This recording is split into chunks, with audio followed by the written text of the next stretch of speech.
कि जो चुप रहा तो मेरा जमीर मार डालेगा, जो चुप रहा तो मेरा जमीर मार डालेगा, गवाही दी तो अदालत में मारा जाऊंगा। जो लोग जवाहरलाल नेहरू की किसी भी किताब के 10 पेज नहीं पढ़े, वो न जाने क्या क्या उनके बारे में कहते हैं। जो लोग महात्मा गांधी के किसी भी किताब की 20 पेज नहीं पढ़े, वो महात्मा गांधी को गाली देते हैं। वो एक आदमी जो खुलेआम ये बात कह रहा है कि वो चरस पीता है, एक आदमी जो खुलेआम कहता है कि वो नशे में रहता है, उसके भगवा रंग के कपड़े पहन लेने और एक अखाड़े में बैठ जाने से वो IITN बाबा हो गया और लोग उससे अध्यात्म की बातें करने लगे। इंदिरा जी का बोलबाला था और उनके चापलूस और उनके इर्द गिर्द के लोग ये नारा देने लगे थे, India is Indira, Indira is India.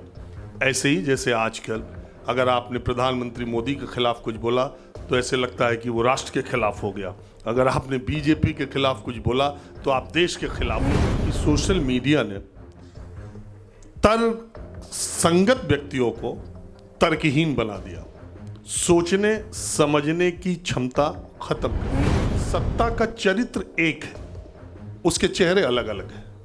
आपको इंदिरा गांधी पसंद हो सकती है, आपको राजीव गांधी पसंद हो सकते हैं, आपको मुलायम सिंह पसंद हो सकते हैं, आपको नरेंद्र मोदी पसंद हो सकते हैं, आपको योगी आदित्यनाथ, लेकिन सत्ता का चरित्र बिल्कुल एक। कि जो चुप रहा तो मेरा जमीर मार डालेगा, जो चुप रहा तो मेरा जमीर मार डालेगा, गवाही दी तो अदालत में मारा जाऊंगा। इस समय दौर ये है कि अगर आप चुप रहते हैं तो एक कशमकश है, बोलते हैं तो फंसने का डर है। और अभी मैं बातें सुन रहा था मीडिया के बारे में।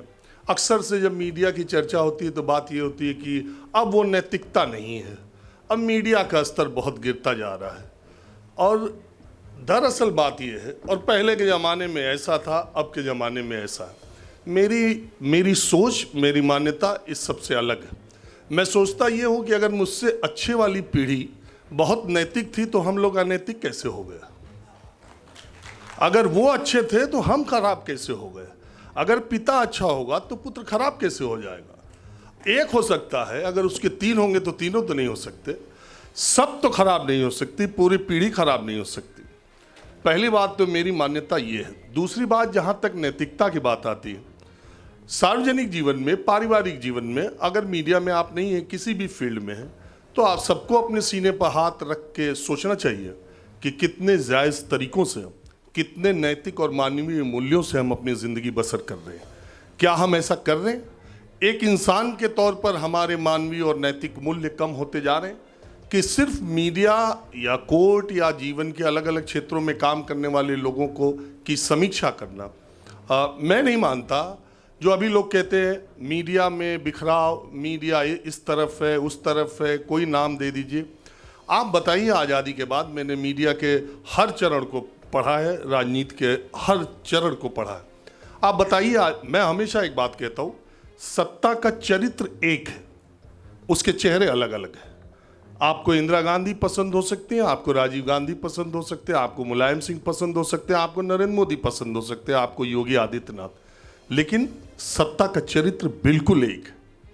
आप बताइए, आज़ादी के बाद मैं पत्रकारों की पूरी फहरिस्त सुना सकता हूं जिनको दोनों पक्षों ने राज्यसभा भेजा, जिन्हें हाई कमिश्नर बनाया, जिन्होंने खुलेआम तौर पर अपनी राजनीतिक प्रतिबद्धता दिखाई है। खुशवंत सिंह जैसा पत्रकार, जिसकी किताब ट्रेन टू पाकिस्तान इस दुनिया की सबसे बेस्ट सेलर बुक्स में से है, जिसने सिख धर्म का इतिहास इतने ज़बरदस्त तरीके से लिखा कि आज तक वैसा लेखक पैदा नहीं हुआ, जिसने अमृता प्रीतम की रसीदी टिकट, वो भी बड़े मज़ेदार किस्सा है।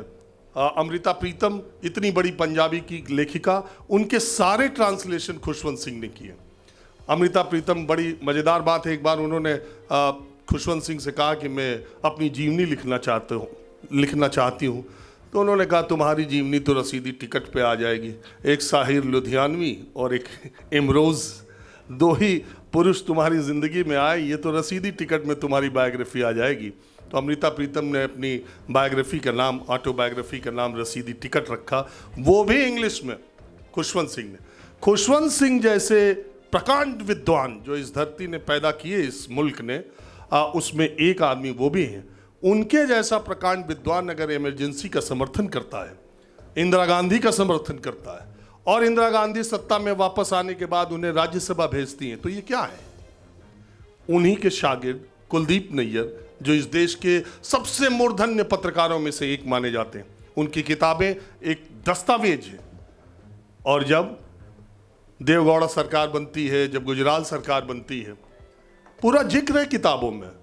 सीताराम येचुरी, कुलदीप नैयर, कॉमरेड सुरजीत, ये सारे लोग साथ जा रहे थे और सरकार बनाने में, प्रधानमंत्री बनाने में, मंत्रियों को बनवाने में कुलदीप नैयर जी की भूमिका थी। वो राय देने वालों में शामिल थे, वो खुद लिखते हैं।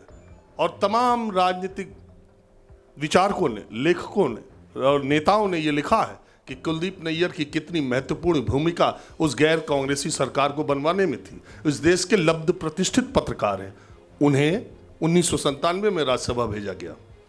अभी पूरे बिहार और झारखंड के सबसे सम्मानित नेताओं में से पत्रकारों में से एक, प्रभात खबर के लंबे समय तक प्रबंध संपादक रहे और इस समय राज्यसभा के उपसभापति हैं।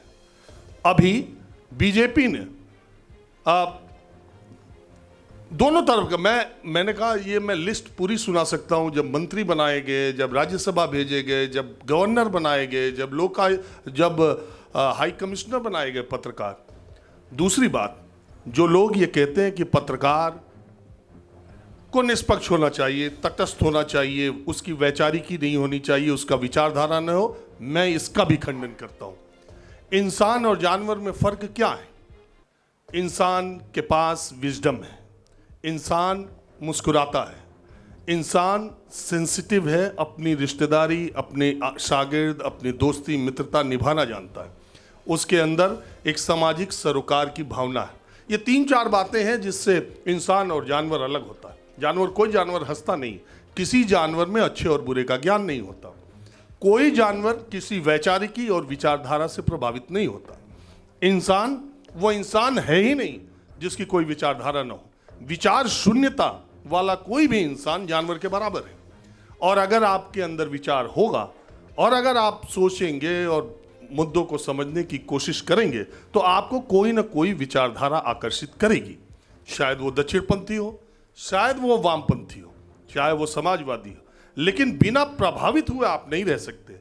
लेकिन उसकी झलक अगर आपकी रिपोर्टिंग में है, अगर आपकी एंकरिंग में है, तो आप अपने पेशे से न्याय नहीं कर रहे। झुकाव होना एक अलग बात है। वैसे ही जैसे किसी जाति विशेष का डॉक्टर बहुत बड़ा सर्जन हो और वो मरीजों को जाति विशेष के हिसाब से देखे तो वो पेशे के साथ न्याय नहीं कर रहा। ठीक इसी तरह पत्रकार का रोल भी होना चाहिए, ठीक इसी तरह वकील का भी रोल होना चाहिए। उसका अपना, अभी मैं सुनता रहता हूं, अभी कोई भाई कह रहे थे कि सुप्रीम कोर्ट आधी रात को खोल दिया गया। देखिए ये वक्त, मैंने क्या कहा, अभी का जो समाज है और खासकर सोशल मीडिया आने के बाद ये बाइपोलर हो गया, दो तरफ। यहीं अभी जितने लोग बैठे हुए हैं इसमें से ज़्यादातर लोगों की किसी मुद्दे विशेष पर राय लें, क्योंकि मैं जनता के बीच में रहता हूं, इसलिए मैं ये दावे के साथ कह सकता हूं कि अधिकाधिक लोग बटे हुए हैं, या इस तरफ हैं या उस तरफ। और सारे, वो एक बहुत प्रख्यात राजनीतिक विचारक है CL वेपर, उसने एक बहुत अच्छी बात कही है। उसने कहा है कि तर्क भावनाओं का दास होता है। आपकी जैसी भावनाएं होती हैं आप तर्क वैसे गढ़ते हैं।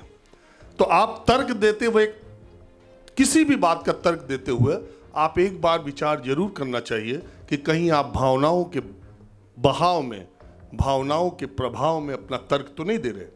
सबसे बड़ा सवाल ये है। अब जब दो तरफ समाज, राजनीतिक विमर्श, सामाजिक विमर्श बटा हुआ है तो उसमें आप इसी तरह के तर्क देते हैं। क्या आप सोचिए इस देश में क्या क्या हुआ है। क्या कोई आदमी आज की तारीख में, जितनी लोकप्रियता मोदी जी की इस वक्त है, वो देश के प्रधानमंत्री, और मैं मानता हूं कि हमारे देश का प्रधानमंत्री जो कोई हो वो 140 करोड़ जनता का सिरमौर है। उनका सम्मान, उनका पद, वो सबके लिए, वो सबके प्रधानमंत्री है। और हमारी पूरी राष्ट्रीय अस्मिता हमारे राष्ट्रपति और प्रधानमंत्री से जुड़ी रहती है। जब वो एक बार इस पद पर पहुंचते हैं तो वो किसी पार्टी के नेता नहीं रहते। मैं ये कह रहा हूं कि जिस वक्त प्रधानमंत्री नरेंद्र मोदी की आज भारत के आज़ादी के बाद सबसे लोकप्रिय प्रधानमंत्रियों में अगर शुमार किया जाएगा तो उसमें प्रधानमंत्री नरेंद्र मोदी का नाम मैं मानता हूं सबसे ऊपर आएगा। अलग अलग कैटेगरी है, तो लोकप्रियता में उनकी कैटेगरी है। आप सोचिए, इंदिरा गांधी एक समय ऐसी ही थी, एक समय ऐसा ही माहौल था। भारतीय राजनीति का जो आज़ादी के बाद का 80 साल का ये पूरा हो रहा है चक्र, या आप देखिए 20-20 साल का एक टाइम स्पेन चला है, 20-20 25-25 साल एक तरह की राजनीति हावी रही है, उसका बोलबाला रहा है। उन दिनों इंदिरा जी का बोलबाला था और उनके चापलूस और उनके इर्द गिर्द के लोग ये नारा देने लगे थे, India is Indira, Indira is India. ऐसे ही जैसे आजकल अगर आपने प्रधानमंत्री मोदी के खिलाफ कुछ बोला तो ऐसे लगता है कि वो राष्ट्र के खिलाफ हो गया, अगर आपने बीजेपी के खिलाफ कुछ बोला तो आप देश के खिलाफ हो गए। तो इसी तरह का माहौल था। आप कल्पना कीजिए, इंदिरा गांधी जी की हत्या उनके सरकारी निवास में हुई। बेअंत सिंह और सतवंत सिंह दुनिया जानती है, उनके सुरक्षा में तैनात थे। लोगों ने उनसे कहा था कि अब हटा दिया जाए, ऐसी रिपोर्ट है आईबी की, उन्होंने मना कर दिया कि नहीं ठीक। उन दोनों ने सरेआम दिन में तमाम सिक्योरिटी के भीतर उनकी हत्या कर दी और हत्या के बाद राम जेठमलानी ने सतवंत सिंह का केस लड़ा। अब आप कल्पना कीजिए कि इस समय जो देश का माहौल है, क्या इस तरह की चीज़ों को लेकर के अब हम उतने, और राम जेठमलानी ने पूरा उनका इलेक्शन लड़ा, पूरा केस लड़ा। भाई, लोकतंत्र सबसे बड़ी बात यह है कि विरोध की जो आपके विरोध की आवाज़ हो, उसको समर्थन वाली आवाज़ से ज़्यादा तवज्जो देना चाहिए। यही लोकतंत्र है, सबसे बड़ा लोकतंत्र यही है। और अपने विचारों को थोपा जाए या आप जो सोच रहे हैं वही सच है और दूसरा जो बोल रहा है वो आपका मतभेद वाला नहीं है, मनभेद वाला है। ये जो प्रक्रिया समाज में चलती जा रही है वो सबसे ज़्यादा ख़तरनाक है। जहाँ तक मीडिया की बात है, मैंने पहले ही कहा, देखिए हम लोग ऐसे दौर में मीडिया में आए कि हमने ट्रांजिशन पीरियड बहुत देखे। हम पहले न्यूज़पेपर से टेलीविज़न जब नया नया आ रहा था, उसी वक्त हम लोग टेलीविज़न में आए। उस वक्त पढ़े लिखे लोग, उस वक्त के जो अच्छे पत्रकार जयशंकर गुप्ता जी जैसे वरिष्ठ लोग, ये टीवी पत्रकारों को बहुत हेय दृष्टि से देखते थे और टीवी पत्रकारिता में जाना भी बड़ा हल्का माना जाता था कि प्रिंट मीडिया में जो बात है वो टीवी में कहाँ है, और इसमें नए नए लड़के आ रहे हैं, और नए नए लड़के आए भी। फिर धीरे धीरे टेलीविज़न मीडिया ने वो स्थान हासिल कर लिया कि प्रिंट मीडिया उसको फॉलो करने लगा। हमने वो दौर देखा कि सोशल मीडिया पिछले 7-8 वर्षों में किस तरह से उसने टेलीविज़न को हाईजैक कर लिया। और ये जो ट्रांजिशन का फेज़ है आप देखिए, लेकिन इसमें एक खतरा विश्वसनीयता का है, एक खतरा डिग्निटी का है। आप देखिए, आप इतना बड़ा कुंभ हुआ, दुनिया का सबसे बड़ा आयोजन हुआ, ये ठीक है 144 साल का फार्मूला किसने लगाया नहीं लगाया। दरअसल योगी जी की सरकार आई 2019 में, पहला कुंभ था वो अर्ध कुंभ था, कुंभ तो 13 में लगा था, तो अर्ध कुंभ को ही कुंभ कह दिया, तो 2025 वाले को महाकुंभ कहना मजबूरी थी, क्योंकि अर्ध कुंभ के बाद कुंभ आता है। और तो उन्होंने 19 वाले को ही कुंभ कह दिया, तो 25 वाले को तो महाकुंभ कहना ही था। वैसे महाकुंभ 144 सालों में लगता है, तो वो बात एक तरफ है। लेकिन इस पूरे, मैं तो अभी कुंभ से आ ही रहा हूँ, सुबह चला था, इस पूरे कुंभ को सोशल मीडिया ने देखिए कैसा हाईजैक कर लिया। पूरे देश और दुनिया में कुंभ के नाम पे क्या चर्चा चली। पहली, IITN बाबा, वो एक आदमी जो खुलेआम ये बात कह रहा है कि वो चरस पीता है, एक आदमी जो खुलेआम कहता है कि वो नशे में रहता है, उसके भगवा रंग के कपड़े पहन लेने और एक अखाड़े में बैठ जाने से वो IITN बाबा हो गया और लोग उससे अध्यात्म की बातें करने लगे। हो सकता हूँ, मैं मिला नहीं हूँ, लेकिन हो सकता है उन्हें अध्यात्म का ज्ञान हो, लेकिन किसी भी हमारे बड़े साधु संतों से, प्रयागराज की महिमा से, कुंभ के इतिहास से, कुंभ की मान्यताओं और आस्थाओं से और अखाड़ों से और शंकराचार्य के भारत की एकता और अखंडता के लिए किए गए प्रयासों की, उन सब की चर्चा के बगैर IITN बाबा सबसे ज़्यादा हिट रहे। दूसरे नंबर पर एक लड़की जिसने भगवा कपड़े पहने थे, सुंदर साध्वी। अब बताइए कि मीडिया में ये शब्द लिखा जा सकता है? किसी साध्वी को सुंदर साध्वी कैसे कहा जा सकता है? साध्वी अगर आप कहते तो साध्वी अपने आप में ही काफ़ी है, लेकिन जानबूझकर सोशल मीडिया में ऐसे शब्दों का प्रयोग, सुंदर साध्वी, IITN बाबा, मोनालिसा, जिसका नाम मोनालिसा रख दिया उसे पता ही नहीं मोनालिसा कौन है। ये हमारे कुंभ के ये बाई प्रोडक्ट निकले सोशल मीडिया के जरिए। और हमारा जो मेन कुंभ का जो लोगों की परेशानियां या लोगों की आस्थाएं, लोग कितने जगहों से आ रहे हैं, लोग वहां आकर के किस तरह से संगम का दृश्य बन रहा है, कितनी दुनिया के लोग आ रहे हैं। अभी मैं आ रहा था, अमेरिका की 2 गुजराती लेडी, हमारे एक फ्रेंड है पुलिस ऑफिसर, तो उनको 2 दिन पहले ये रियलाइज़ हुआ कि अगर वो नहीं गई तो उनका हिंदू होना गड़बड़ हो जाएगा। तो उन्होंने अभी टिकट कराया, तो मैं रास्ते में था तो वो बोले कि वो आ रहे हैं और उनके यार रुकने का 1 दिन का इंतज़ाम करा देना, US से आ रहे हैं। मैंने कहा US से अब ख़त्म हो रहा है कुंभ, तब क्यों आ रही है? कह रहे लास्ट में रियलाइज़ हुआ कि हम ना जाके कुछ खो न जाएं। तो इस तरह बहुत सारी इस तरह की बातें हैं, लेकिन आप देखिए सोशल मीडिया ने इसको किस तरीके से कुंभ को पेंट किया, 5-7 स्टोरी और नहीं तो और। हम लोग तो इलाहाबाद में 10 साल पढ़े, 2007, 13, 19, 25 4 कुंभ मैंने कवर किए। मेरे साथ आज तक किसी भी नागा साधु ने किसी तरह की कोई बदतमीजी नहीं की। वो हमेशा भक्त को भगवान कहते हैं, आओ भगवान बैठो।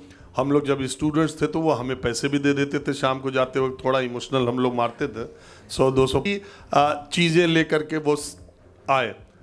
तो कुल मिला के मेरा कहना ये है और मेरी स्पष्ट मान्यता ये है कि सोशल मीडिया ने तर्क संगत व्यक्तियों को तर्कहीन बना दिया, सोचने समझने की क्षमता खत्म कर दी। जो लोग जवाहरलाल नेहरू की किसी भी किताब के 10 पेज नहीं पढ़े, वो न जाने क्या क्या उनके बारे में कहते हैं। जो लोग महात्मा गांधी के किसी भी किताब की 20 पेज नहीं पढ़े, वो महात्मा गांधी को गाली देते हैं। जो लोग दीनदयाल उपाध्याय और श्यामा प्रसाद मुखर्जी की फोटो लगा दिया जाए और पूछ दिया जाए कि कौन किसकी है, वो ना बता पाएंगे, वो भी भारत, राष्ट्र, अखंडता, हिंदुत्व की बात करते हैं।